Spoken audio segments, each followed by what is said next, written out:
ಡಿ.ಕೆ. ಶಿವಕುಮಾರ್ ಅವರ ಸಂಪುಟ ವಿಸ್ತರಣೆಯಾದ ನಂತರ ಕಾಂಗ್ರೆಸ್ನಲ್ಲಿ ಅಸಮಾಧಾನ, ಬಂಡಾಯ ಮತ್ತು ಪ್ರತಿಭಟನೆಗಳ ಪರ್ವ ಶುರುವಾಗಿದೆ.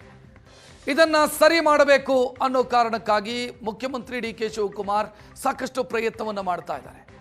ಅಸಮಾಧಾನದ ಪರ್ವ ಪ್ರಯತ್ನದ ಮಧ್ಯೆಯೂ ಮುಂದುವರೆದಿದೆ. ಅಸಮಾಧಾನಿತ ಶಾಸಕರನ್ನ ಮನವೊಲಿಸೋದಕ್ಕೆ ಸಿಎಂ ಬೇರೆ ಬೇರೆ ಪ್ರಯತ್ನಗಳನ್ನು ಮಾಡ್ತಾ ಇರೋದು. ಈಗ ಕೆಲ ಸಚಿವರಿಗೆ ಟಾಸ್ಕ್ ಅನ್ನ ಕೂಡ ಅವರೇ ಕೊಟ್ಟಿದ್ದಾರೆ. ಜಾತಿವಾರು ನಾಯಕರ ಮೂಲಕ ಶಾಸಕರನ್ನ ಸಂಧಾನ ಮಾಡುವಂತ ಪ್ರಯತ್ನ. ಅಸಮಾಧಾನಿತ ಶಾಸಕರನ್ನ ಸಚಿವರುಗಳು ಭೇಟಿಯಾಗ್ತಾ ಇದ್ದಾರೆ. ಚಲುವರಾಯಸ್ವಾಮಿ, ಎಂ ಕೃಷ್ಣಪ್ಪ ಮತ್ತು ಟಿ.ಬಿ. ಜಯಚಂದ್ರ ಅವರನ್ನ ಭೇಟಿಯಾಗಿದ್ದಾರೆ. ಇನ್ನು ಯಶವಂತರಾಯಗೌಡ ಪಾಟೀಲ್ ಅವರನ್ನ ಮಾಗಡಿ ಬಾಲಕೃಷ್ಣ ಭೇಟಿಯಾಗಿದ್ದಾರೆ. ಬೇರೆ ಲಿಂಗಾಯತ ಶಾಸಕರನ್ನ ಸಮಾಧಾನ ಮಾಡೋದಕ್ಕೆ ಲಕ್ಷ್ಮಣ್ ಸವದಿ ಅವರಿಗೂ ಕೂಡ ಜವಾಬ್ದಾರಿಯನ್ನು ಕೊಡಲಾಗಿದೆ. ಎಚ್.ಕೆ. ಪಾಟೀಲ್ ಮತ್ತು ಲಕ್ಷ್ಮೀ ಹೆಬ್ಬಾಳ್ಕರ್ ಅವರನ್ನ ಲಕ್ಷ್ಮಣ್ ಸವದಿ ಭೇಟಿಯಾಗಿದ್ದಾರೆ. ಇನ್ನು ದಲಿತ ವರ್ಗದ ಶಾಸಕರನ್ನ ಸಮಾಧಾನ ಪಡಿಸೋದಕ್ಕೆ ಸತೀಶ್ ಜಾರಕಿಹೊಳಿ ಮತ್ತು ಪ್ರಿಯಾಂಕ್ ಖರ್ಗೆಗೆ ಸೂಚನೆಯನ್ನು ಮುಖ್ಯಮಂತ್ರಿ ಕೊಟ್ಟಿರೋದು. ಕೆಲವರನ್ನ ಸ್ವತಃ ಡಿ.ಕೆ. ಶಿವಕುಮಾರ್ ಅವರೇ ಭೇಟಿಯಾಗಿ ಮನವೊಲಿಸುವಂತ ಪ್ರಯತ್ನವನ್ನು ಮಾಡಿದ್ದಾರೆ. ಸಮುದಾಯವಾರು ಸಚಿವರು ಯಾರಿದ್ದಾರೆ ಅಥವಾ ಒಂದು ಸಮುದಾಯವನ್ನು ಪ್ರತಿನಿಧಿಸುವಂತ ಸಚಿವರು, ಅವರಿಗೆ ಅವರದ್ದೇ ಸಮುದಾಯದ ಶಾಸಕರ ಮನವೊಲಿಕೆಯ ಜವಾಬ್ದಾರಿ. ಒಕ್ಕಲಿಗ ಸಮುದಾಯದ ಶಾಸಕರನ್ನ ಮನವೊಲಿಸೋದಕ್ಕೆ ಚಲುವರಾಯಸ್ವಾಮಿ, ಲಿಂಗಾಯತ ಸಮುದಾಯದ ಶಾಸಕರನ್ನ ಮನವೊಲಿಸೋದಕ್ಕೆ ಲಕ್ಷ್ಮಣ್ ಸವದಿ, ಪರಿಶಿಷ್ಟ ಜಾತಿ ಮತ್ತು ಪಂಗಡದ ಶಾಸಕರ ಸಿಟ್ಟಿಗೆದ್ದಿದ್ರೆ ಅವರ ಮನವೊಲಿಸೋದಕ್ಕೆ ಸತೀಶ್ ಜಾರಕಿಹೊಳಿ ಮತ್ತು ಪ್ರಿಯಾಂಕ್ ಖರ್ಗೆ. ಇವ್ರ ಕೈಯಲ್ಲಿ ಆಗೋದೇ ಇಲ್ಲ ಅಂತಾದರೆ ಕೊನೆಯ ಹಂತದಲ್ಲಿ ಡಿ.ಕೆ. ಶಿವಕುಮಾರ್ ಮುಖ್ಯಮಂತ್ರಿಯಾಗಿ. ಸೊ ಈ ಪ್ಲಾನ್ ಅನ್ನ ಮುಖ್ಯಮಂತ್ರಿ ಡಿ.ಕೆ. ಶಿವಕುಮಾರ್ ಮಾಡಿರೋದು.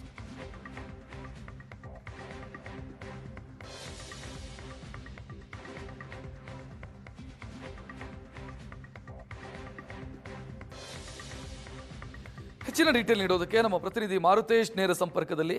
ಮಾರುತೇಶ್, ಅಧಿಕಾರ ಅನುಭವಿಸೋದು ಮಾತ್ರ ಅಲ್ಲ, ಸಂಕಷ್ಟ ಬಂದಾಗ ಬಗೆಹರಿಸುವಂತ ಕೆಲಸವನ್ನು ಮಾಡಿ ಅನ್ನೋ ಸೂಚನೆನ ಸಚಿವರುಗಳಿಗೆ.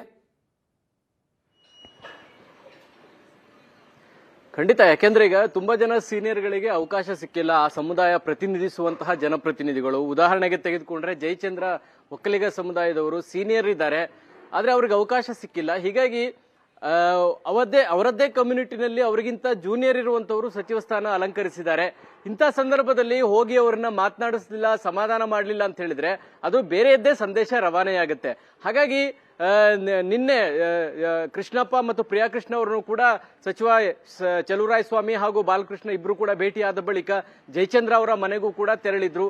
ಅಂದ್ರೆ ಆ ಸಮುದಾಯದಲ್ಲಿ ಹಿರಿಯರು ಅನಿಸ್ಕೊಂಡಂತವರಿಗೆ ಅವಕಾಶ ಸಿಗದೇ ಇದ್ದಾಗ ಕಿರಿಯರು ಅದಕ್ಕೆ ಒಂದು ಗೌರವ ಕೊಟ್ಟು ಅವರನ್ನ ನಡೆಸ್ಕೊಳ್ಬೇಕಾದಂತಹ ಪರಿಸ್ಥಿತಿ ಕೂಡ ಇದ್ದೇ ಇರುತ್ತೆ. ಹಾಗಾಗಿ ಅದನ್ನ ನಿಭಾಯಿಸುವಂತ ಕೆಲಸವನ್ನ ಆಯಾ ಸಮುದಾಯದ ಸಚಿವರುಗಳಿಗೆ ಡಿ.ಕೆ. ಶಿವಕುಮಾರ್ ಅವರು ವಹಿಸಿದ್ದಾರೆ. ಆ ಕೆಲಸವನ್ನ ನಿನ್ನೆ ಈಗಾಗಲೇ ಪ್ರಾರಂಭ ಕೂಡ ಆಗಿದೆ, ಆ ಕೆಲಸಗಳು ನಡೀತಾ ಇದೆ. ಇನ್ನೊಂದು ಕಡೆ ಲಕ್ಷ್ಮಣ್ ಸವದಿ ನಿನ್ನೆ ಎಚ್.ಕೆ. ಪಾಟೀಲ್ ಅವರ ನಿವಾಸಕ್ಕೂ ಕೂಡ ತೆರಳಿ ಅವರನ್ನ ಸಮಾಧಾನ ಪಡಿಸುವಂತದ್ದು ಅಥವಾ ಸೌಜನ್ಯಯುತ ಭೇಟಿ ಅಂತನಾದ್ರೂ ಅನ್ಕೋಬಹುದು. ಯಾಕಂದ್ರೆ ಈ ಜೂನಿಯರ್ಗಳು ಹೋಗಿ ಸೀನಿಯರ್ಗಳನ್ನ ಸಮಾಧಾನ ಮಾಡೋದಕ್ಕಂತೂ ಸಾಧ್ಯ ಇಲ್ಲ, ಮತ್ತು ಸಮಾಧಾನ ಮಾಡೋದಕ್ಕೆ ಅವ್ರ ಹತ್ರ ಬೇರೆ ಪರ್ಯಾಯವಾಗಿ ಅವರಿಗೆ ಏನು ಮಾಡಬಹುದು ಅಂತ ಹೇಳುವಂತಹ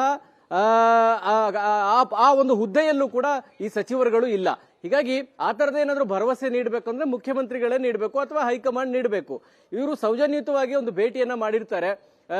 ಯಾಕೆ ಸಿಗ್ಲಿಲ್ಲ, ಏನ್ ಸಿಗ್ಲಿಲ್ಲ ಅನ್ನೋದನ್ನ ಹೈಕಮಾಂಡ್ ಹೇಳುತ್ತೆ ವಿನಃ ಇವರು ಹೋಗಿ ಭೇಟಿಯಾಗಿ ಮಾತುಕತೆ ಮಾಡೋದ್ರಿಂದ ಅಟ್ಲೀಸ್ಟ್ ಸಮುದಾಯದಿಂದ ಆಯ್ಕೆಯಾಗಿರ್ತಕ್ಕಂಥ ಪ್ರತಿನಿಧಿಗಳು ಬಂದು ಮಾತನಾಡಿಸಿದ್ರು ಅನ್ನುವಂತ ಒಂದು ಸಮಾಧಾನ ಇರುತ್ತೆ, ಬಿಟ್ರೆ ಬೇರೆ ಏನೂ ಇಲ್ಲ. ಆದ್ರೆ ಅವರನ್ನ ಹೋಗಿ ಭೇಟಿಯಾಗಿ ಈ ಉಭಯ ಕುಶಲೋಪರಿ ನಡೆಸೋದ್ರಿಂದ ಒಂದಷ್ಟು ಅವರ ಕೋಪ ತಣ್ಣಗಾಗ್ಬೋದು, ಇರುವಂತಹ ಆಕ್ರೋಶ ತಣ್ಣಗಾಗ್ಬೋದು. ಆ ನಿಟ್ಟಿನಲ್ಲಿ ಈ ಸಚಿವರುಗಳು ಹೋಗಿ ಸಮುದಾಯವಾರು ಯಾರ್ಯಾರು ಅಸಮಾಧಾನಗೊಂಡಿದ್ದಾರೆ ಆ ಪ್ರಯತ್ನವನ್ನ ಮಾಡ್ತಾ ಇದ್ದಾರೆ.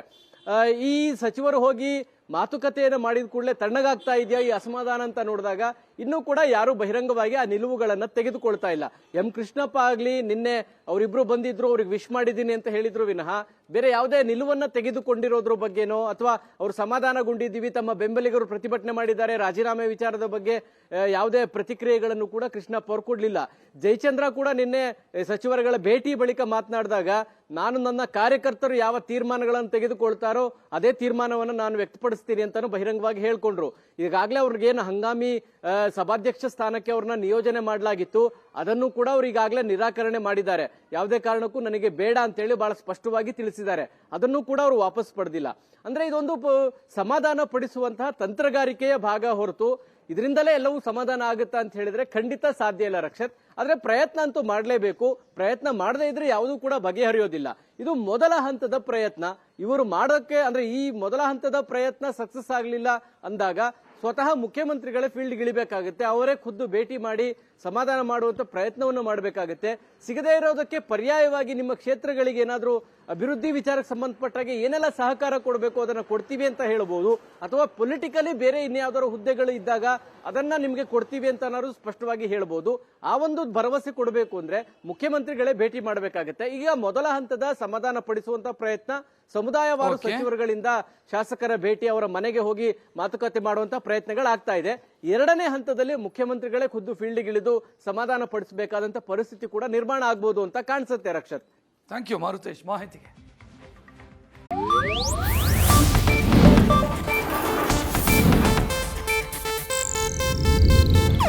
ಇದು ಏಷ್ಯಾನೆಟ್ ನ್ಯೂಸ್ ನೆಟ್ವರ್ಕ್ ಪ್ರಸ್ತುತಿ.